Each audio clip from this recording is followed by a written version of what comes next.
पहला सवाल, वो कौन सा मुल्क है जहां बच्चे को पैम्पर लगाने पर पाबंदी है?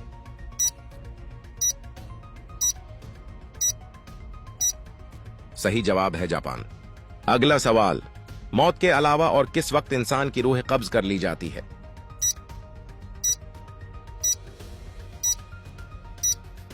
सही जवाब है नींद के वक्त। अगला सवाल, वो क्या है जिसे हम इस्तेमाल तो कर सकते हैं मगर खरीद नहीं सकते?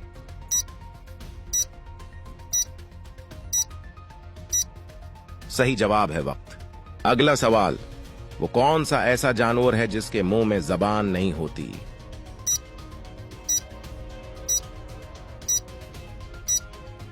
सही जवाब है मछली। अगला सवाल, वो कौन से नबी हैं जिन्होंने पहले कैद काटी और फिर हुक्मरान बन गए?